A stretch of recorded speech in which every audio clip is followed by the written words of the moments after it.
आदाब,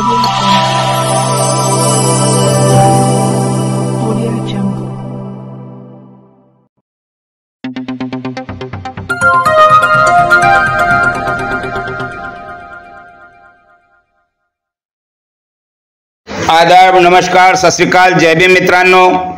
मी सादिक शाह, बडनेरा मंडल न्यूज चॅनलसाठी आपले स्वागत आहे। पाहूया आजची बातमी।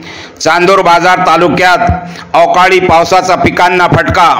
हिरूर पूर्णा येथे मुसळधार पावसासह विजांच्या कडकडाटासह चक्रीवादळ। तालुक्यातील शेतकऱ्यांना अवकाळी पावसाने पुन्हा तालुक्यात हाती आलेल्या उन्हाळी पिकांना फटका बसला आहे। तालुक्यात उन्हाळी पीक कमी प्रमाणात घेण्यात येत असले तरीही शेतकऱ्यांचे नुकसान झाले आहे। अवेळी पडणाऱ्या पावसाने काढणीला आलेल्या उन्हाळी तीळ, भुईमूग, ज्वारी, कांदा, हिरवा पालेभाज्या पिकांचे मोठ्या प्रमाणात नुकसान होत आहे। यातून शेतकऱ्यांना आर्थिक नुकसानीचा सामना करावा लागत आहे। आता खरीप हंगाम तोंडावर आले असल्याने बियाण्याची तडजोड करावी कशी या चिंतेत शेतकरी आहे। सोमवारी जोरदार पाऊस पडला असून चक्रीवादळ, विजांच्या कडकडाटासह पावसाने हजेरी लावल्यामुळे शेतकऱ्यांचे बऱ्या प्रमाणात नुकसान झाले आहे। यावर्षी पावसाळा लवकर असला तरी उन्हाळ्यातच पाऊस पडेल असा अंदाज कोणीच बांधला नव्हता। जून पूर्वीच पीक काढणीला येतील, यानुसार शेतकऱ्यांनी उन्हाळी पिकाची लागवड केली। उन्हाळ्यात लागवड करण्यात आलेले पीक काढणीच्या अवस्थेत आहे। याच वेळी पावसाने हजेरी लावली आहे।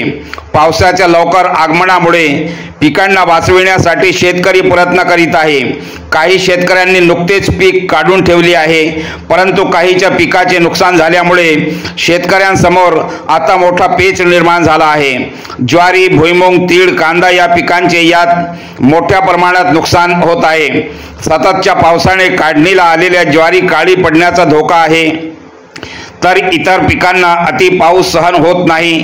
पण अवकाळी पावसामुळे, वादळी वाऱ्यासह विजांच्या कडकडाटामुळे शेतकरी खूप चिंतेत पडलेला असून शासन शेतकऱ्याच्या झालेल्या नुकसानीची भरपाई करेल का याकडे तालुक्यातील शेतकऱ्यांची लक्ष लागलेले आहे। चांदूर बाजार तालुक्यातून प्रतिनिधी संदीप वानखळेची रिपोर्ट। पाहत रहा बडनेरा मंडल न्यूज चॅनल। चॅनलला लाईक करा, शेअर करा व सबस्क्राईब करायला विसरू नका।